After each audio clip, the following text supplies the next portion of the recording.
Cette présentation traitera de l'analyse des techniques de traitement de la sève visant à éliminer le défaut de bourgeon. Les résultats présentés ici proviennent des travaux de nos chercheurs Fadi Ali, Luc Lagacé et Nathalie Martin. Les résultats présentés ici proviennent de 3 projets différents qui avaient tous pour but d'analyser l'effet des pratiques qui sont rencontrées sur le terrain, les pratiques qui sont relatées dans la littérature scientifique acéricole et les pratiques qui sont relatées dans la littérature scientifique alimentaire, pratiques qui visaient à éliminer le goût de bourgeon en traitant la sève de différentes façons. Avant d'entrer dans le vif du sujet, il faut prendre le temps de bien présenter les hypothèses de travail lorsqu'on parle du bourgeon au centre acer. Donc, ces hypothèses-là de travail sont illustrées dans le schéma suivant. Ce qu'on y voit, c'est que lorsqu'on parle de sève qui va produire du sirop de bourgeon, ben, ce qu'on remarque, c'est que cette sève-là contient beaucoup d'acides aminés. Et lorsqu'on y applique de la chaleur, on a développement de la saveur bourgeon et on a aussi développement du diméthyldisulfure, comme il est appelé DMDS. Cette molécule-là nous sert de marqueur chimique qui permet d'analyser de manière quantitative le phénomène de bourgeon. Donc, un marqueur chimique, dans le contexte qui nous occupe, c'est simplement une molécule qui, plus elle est abondante, plus le phénomène bourgeon est présent. Quand on parle de sirop bourgeon, on a fait plusieurs travaux sur les corrections thermiques, entre autres. Ce qu'on a démontré, c'est qu'une dilution d'un sirop présentant un faible goût bourgeon, donc une faible teneur en DMDS, sur lequel on appliquait des taux d'évaporation importants, de l'ordre de 2,2 gallons d'eau évaporée par heure par pied carré de tôle dans les casseroles plates, on était capable d'avoir une élimination de la saveur bourgeon, de même qu'une stabilité de cette nouvelle saveur-là à long terme à l'entreposage.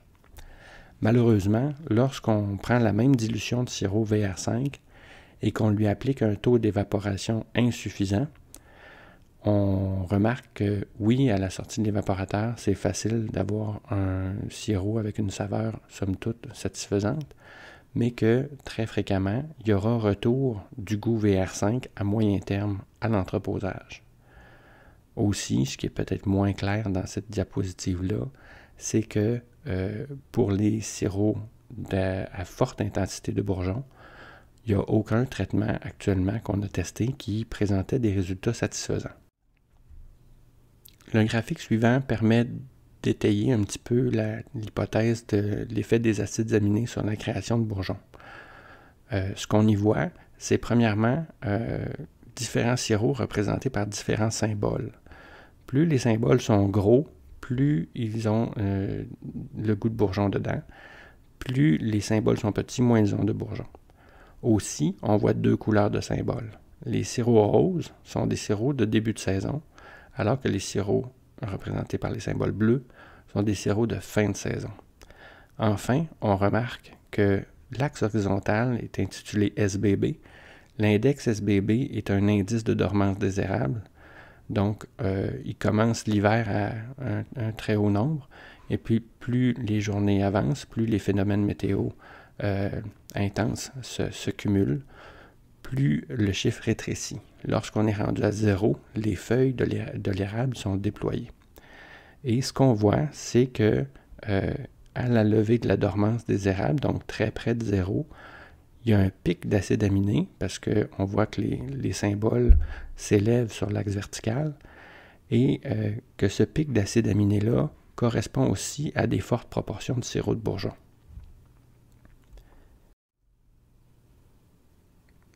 D'où viennent les acides aminés? Qu'est-ce qui se passe dans l'érable à ce moment-là? Ce qui nous apparaît, nous, au centre acer, c'est que ça serait la mise en circulation de sève élaborée par rapport à la sève brute qui est normalement récoltée pour faire le sirop d'érable.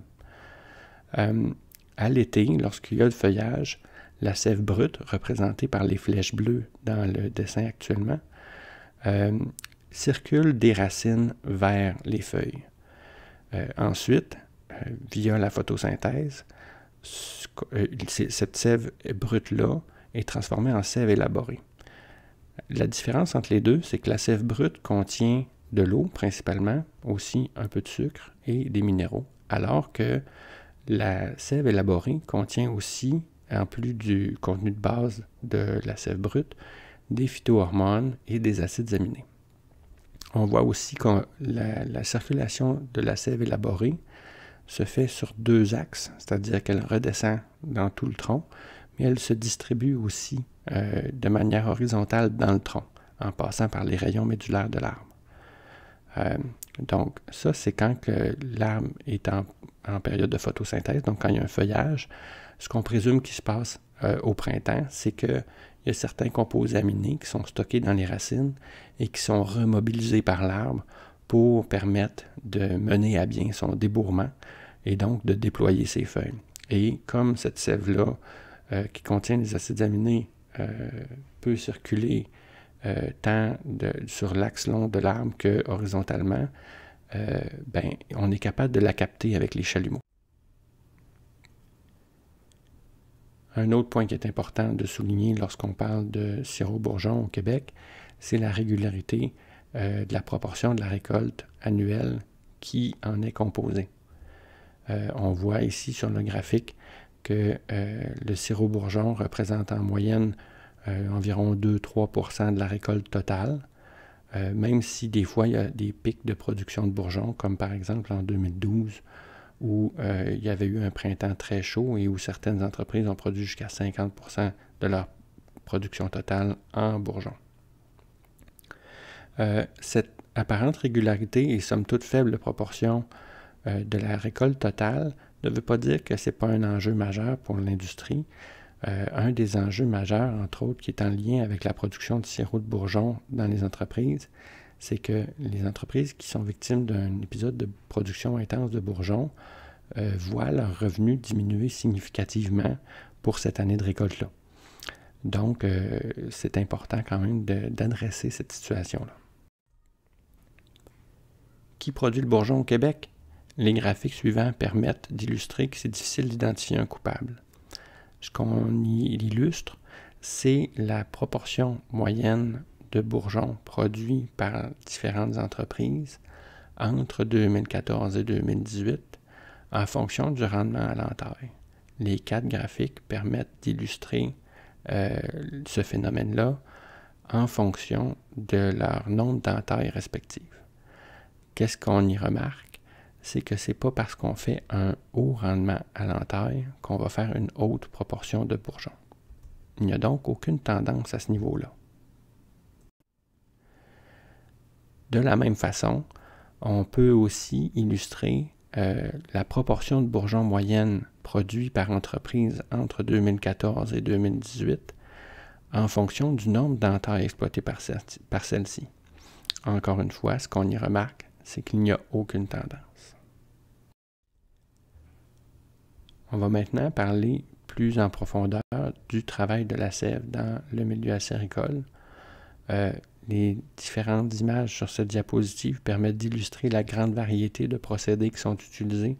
On voit notamment des fontaines, de la recirculation dans des tuyaux perforés ou de l'aération dans une colonne de dégazage avec des composants de plastique qui servent à fractionner les gouttes d'eau. Ces composants de plastique-là sont issus de l'industrie piscicole.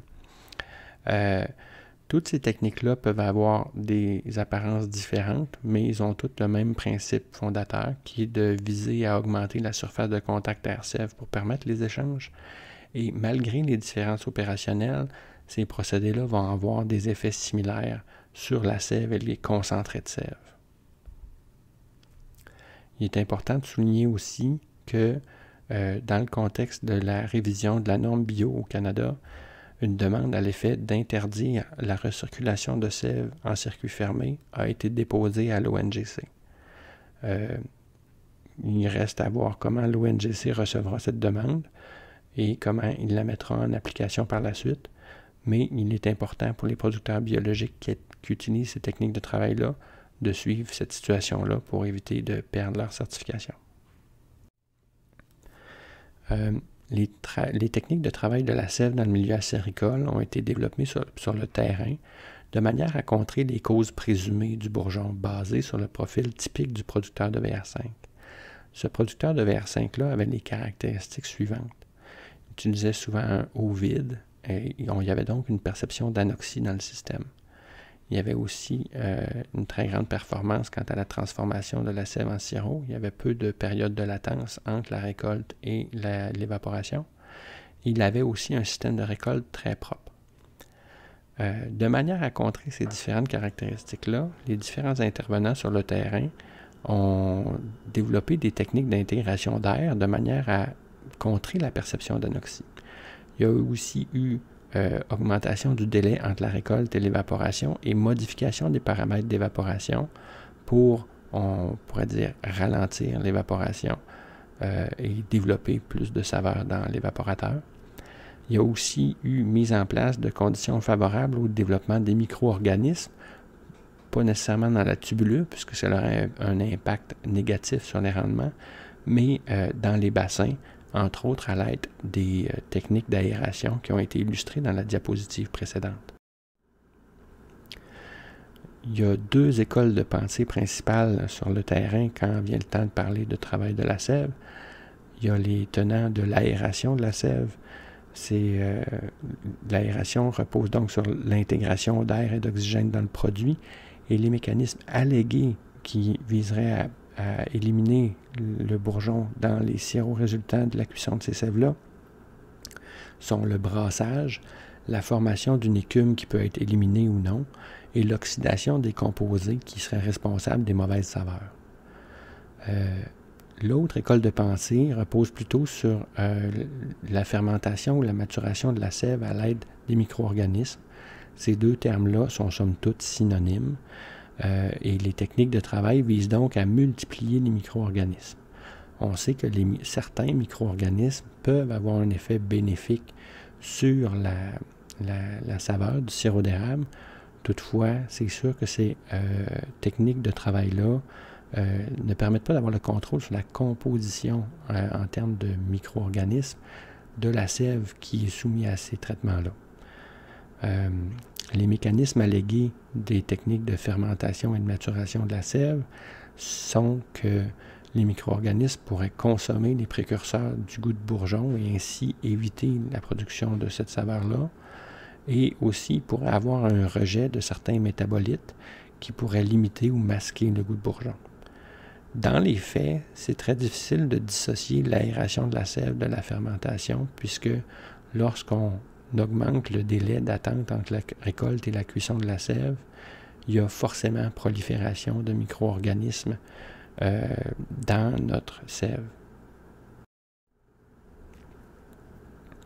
Au Centre Acer, on a donc utilisé une approche à 3 échelles pour évaluer ces traitements de la sève-là, de manière à les analyser de manière plus scientifique. On avait un projet en laboratoire qui permettait de faire des batchs en conditions très contrôlées de cuisson. On avait 3 voies de traitement différentes et pour chacune de ces voies-là, on avait différents traitements, différentes modulations des traitements. On a eu donc 6 traitements différents d'aération, 5 traitements différents de maturation avec micro-organismes et 8 traitements chimiques différents. On a fait plusieurs sirops pour chacune des voies et comme c'était en laboratoire, on a été capable d'avoir un contrôle très élevé sur la cuisson et le traitement d'aération lui-même. En plus, on a pu, étant donné qu'on utilisait des petits volumes, utiliser toujours la même sève qui avait toujours été traitée de la même manière.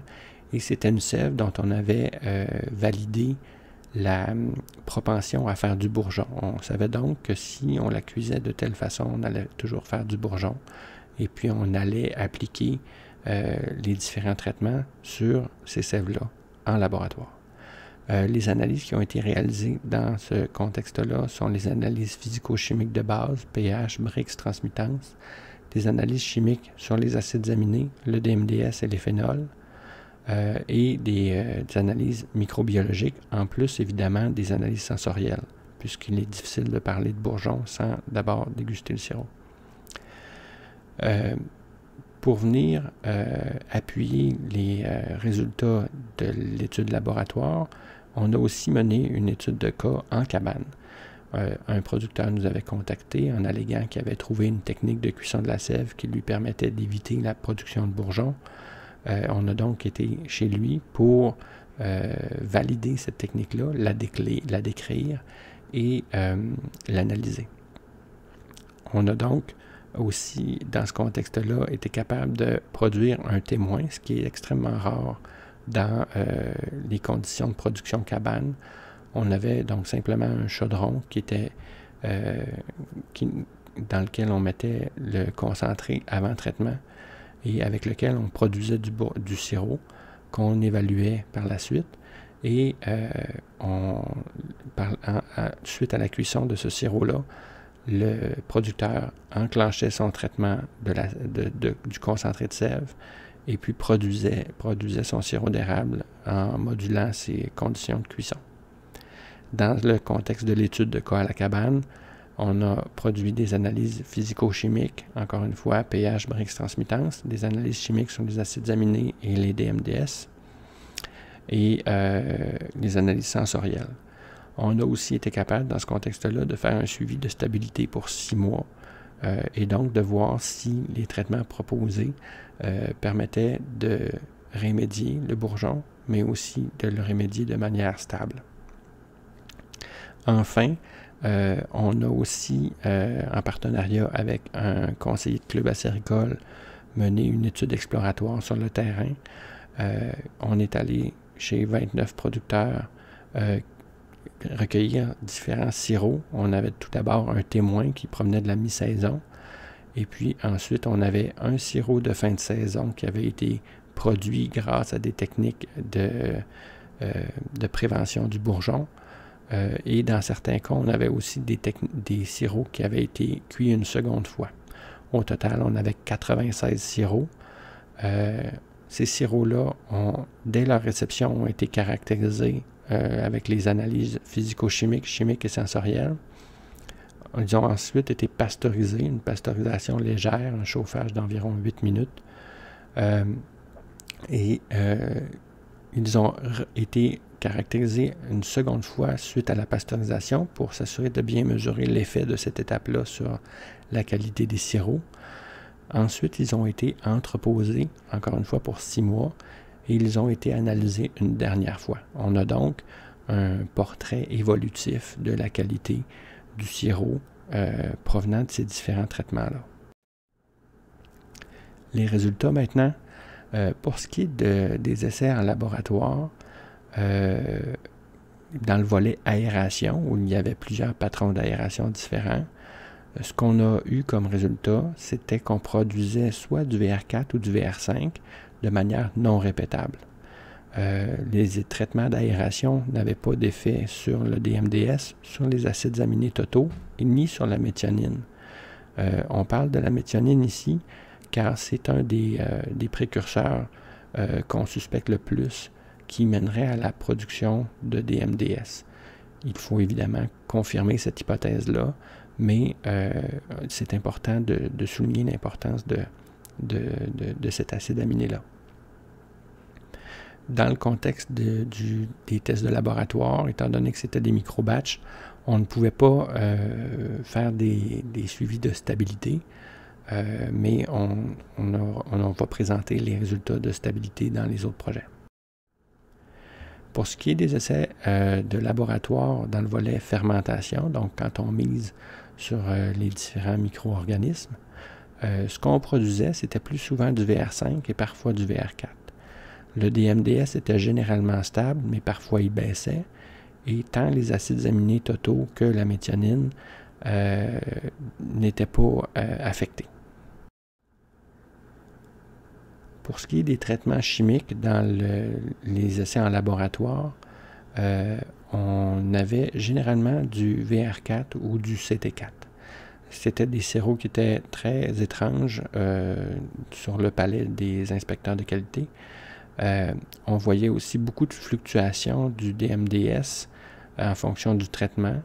Il y a un type de traitement qui a abaissé les acides aminés totaux. Il y a 2 types de traitements qui ont abaissé la méthionine. Toutefois, c'est important de souligner que ces techniques de travail-là sont illégales.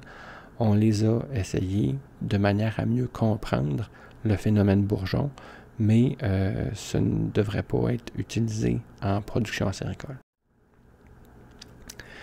Ce qu'on doit retenir des essais en laboratoire, c'est que, premièrement, ces essais-là ont été effectués sur une sève qui produisait un sirop bourgeon de faible intensité. La question de comment est-ce que ça agirait sur des sirops bourgeons de forte intensité reste donc entière. Le manque de répétabilité des résultats était un point clé à souligner. Certains de ces traitements-là étaient difficiles et coûteux à utiliser en production acéricole et donc, basé là-dessus, aucun traitement nous semble idéal pour traiter le défaut de bourgeon au niveau de la sève ou du concentré.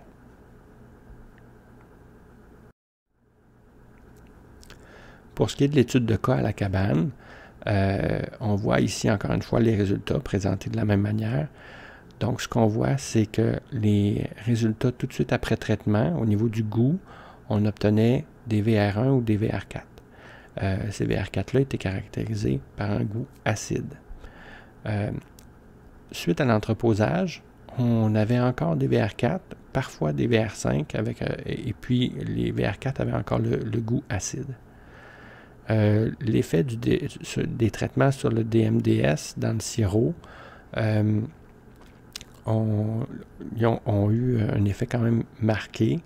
On l'a abaissé jusqu'à 19% du taux initial tout de suite après traitement. À l'entreposage, il était constant, mais il a parfois augmenté aussi. Donc, dans le cas où on était retourné au goût VR5, entre autres.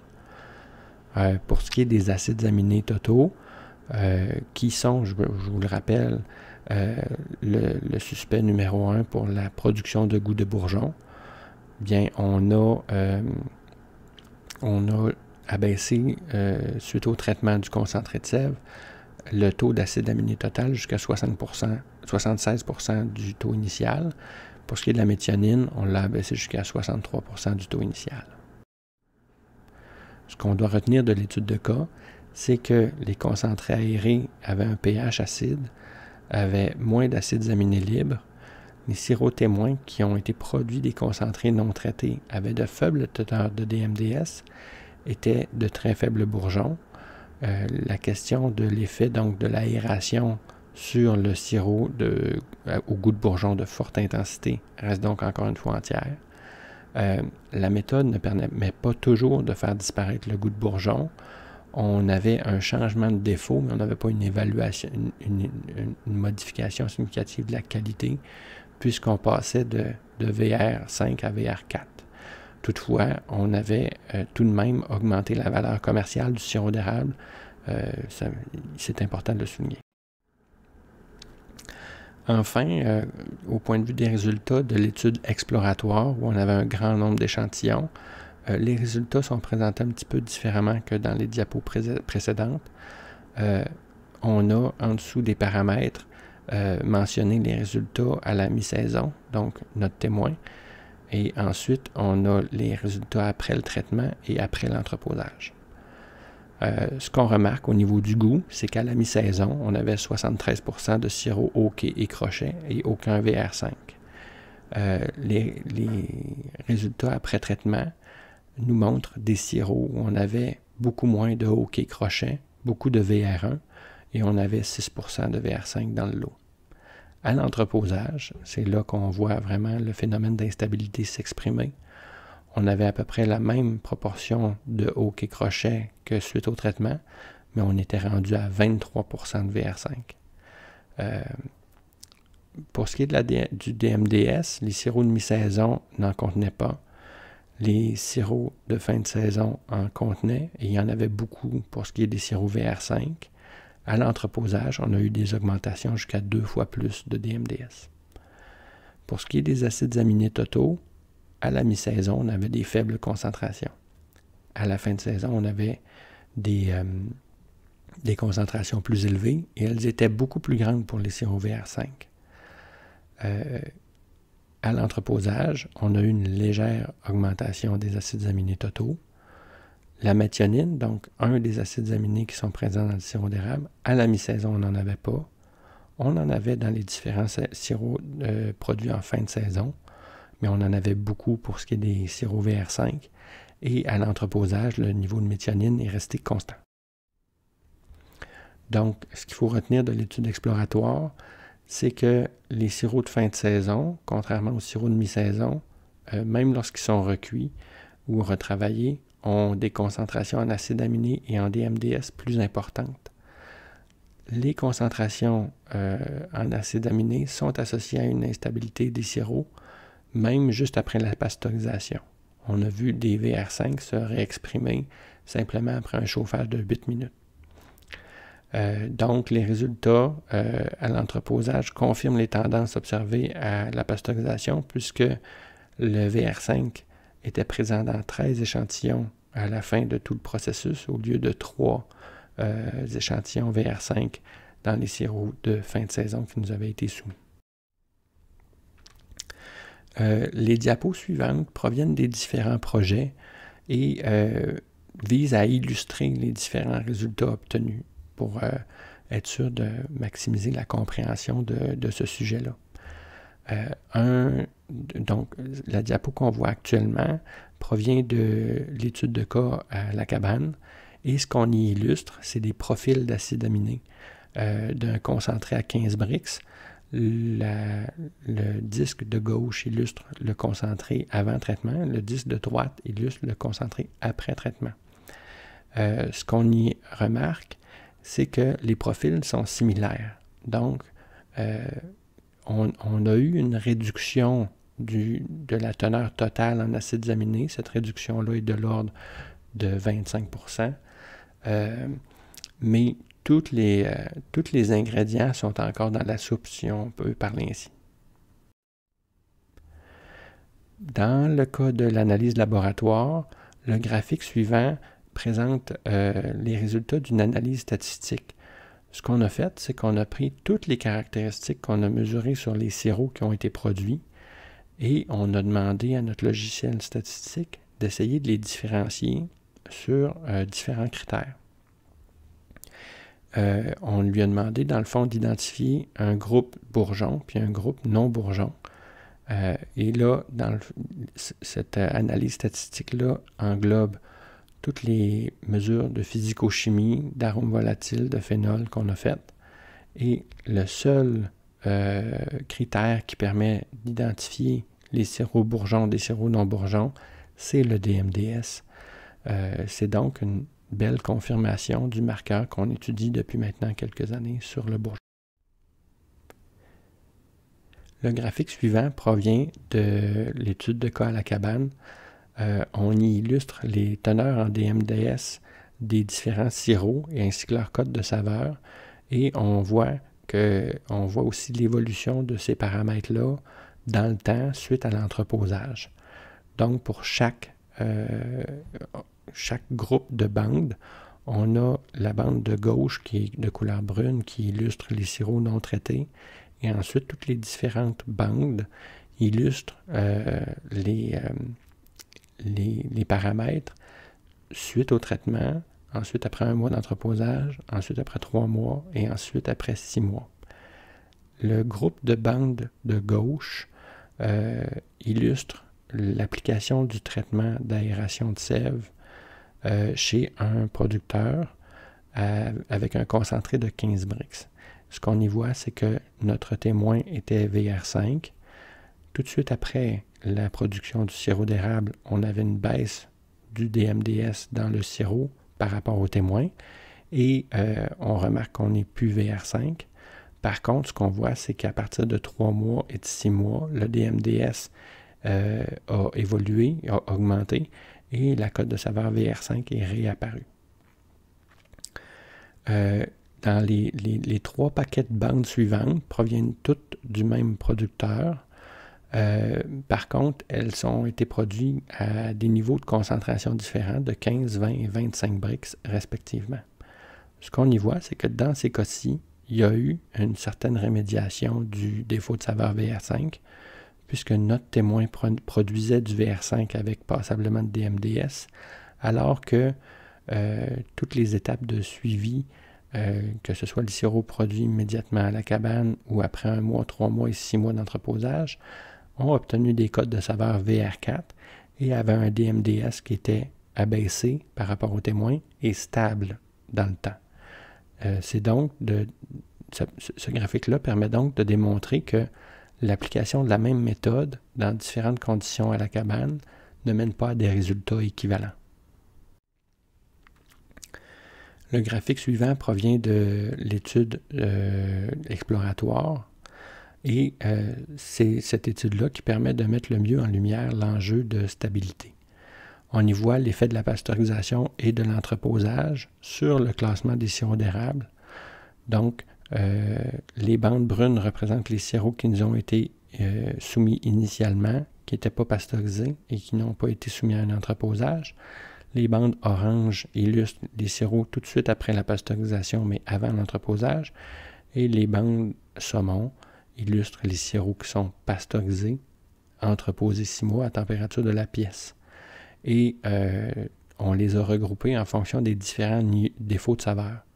Ce qu'on voit encerclé par la ligne rouge, c'est que à chaque étape, on a de plus en plus de VR5 qui s'ajoutent au détriment notamment de la catégorie VR1. Le graphique suivant permet de bien illustrer le lien qui alimente notre hypothèse de la culpabilité de la méthionine comme étant source du DMDS. Pourquoi? Ben parce que ce qu'on a fait, c'est qu'on a pris les sirops provenant de l'étude exploratoire et on les a regroupés en classe de teneur initiale de méthionine. Et on a ensuite associé à ça les dosages de DMDS. Et ce qu'on y voit, c'est que plus on a de méthionine dans les sirops initiales, donc plus on est vers la droite sur l'axe horizontal, plus on a ajout de DMDS aux étapes de pasteurisation et d'entreposage, donc sur l'axe vertical. L'hypothèse de la méthionine est quand même à confirmer, mais l'illustration présente nous donne une bonne confiance en cette hypothèse-là. Les 3 projets ont donc permis de démontrer qu'il était difficile de définir des paramètres de traitement d'aération qui permettaient d'obtenir des résultats fiables et reproductibles dans toutes les conditions rencontrées en entreprise acéricole. L'enjeu de la stabilité de la saveur a été soulevé à plusieurs reprises. On a donc remarqué qu'il y avait réapparition du goût de bourgeon à l'entreposage sur des sirops qui, à la sortie de l'évaporateur, classaient bon goût. Enfin, soulignons qu'il y avait quand même une augmentation de la valeur commerciale qui avait été observée dans certaines situations, lorsque notamment on produisait du sirop VR4 au lieu de faire du VR5, mais que ces sirops-là ne sont pas exempts de défauts. Les travaux de recherche se poursuivent au Centre Acer en ce qui a trait aux bourgeons. On a d'ailleurs un projet en cours avec Mme Marie Filteau de l'Université Laval sur la capacité prédictive de l'index de dormance quant à la qualité des sirops d'érable. Vous êtes donc invité à participer à ce projet-là en vous procurant les informations et les formulaires de participation au lien qui est illustré dans la diapositive. Et on souligne aussi par le passé, on avait mis sur pied une preuve de concept de sonde qui permettait d'identifier les sèves qui avaient une propension à faire du sirop de bourgeon. Ces travaux-là sont en attente puisqu'on n'a pas eu d'intérêt de la part de l'industrie d'aller plus loin. Pour ce qui est de la détection des sirops VR5, le département de transfert du Centre Acer a mis sur pied il y a quelques années une formation sur les défauts de saveur qui permet aux producteurs de s'entraîner et de mieux connaître et caractériser son sirop. On a aussi, pour accompagner cette formation-là, développé un coffret des défauts de saveur qu'il est possible de se procurer pour avoir des références fiables pour comparer son sirop lors de l'évaluation de la qualité. Enfin, on collabore aussi avec l'Université de Montréal pour un test colorimétrique qui a été commandé par les producteurs et productrices acéricoles du Québec. La voie de la valorisation a été proposée il y a de ça quelques années, mais n'a pas été retenue actuellement comme voie de solution. Toutefois, il y a maintenant la modification du prix du VR5 pour l'année de récolte 2019 qui pourrait changer le marché et les éventuelles demandes de recherche et de développement au Centre-Serre. Enfin, soulignons que la correction thermique bien maîtrisée sur des sirops VR5 de faible intensité reste la meilleure avenue pour l'instant pour les gens qui désirent intervenir sur ce type de sirop-là. Il y avait aussi une analyse de la mise à l'échelle industrielle de ces procédés qui avait été réalisée par M. Fadiali et qui reste à mettre en œuvre. Je vous remercie de l'intérêt que vous portez aux travaux de notre équipe de recherche et si vous avez des questions ou des commentaires sur le présent vidéo, je vous invite à nous contacter.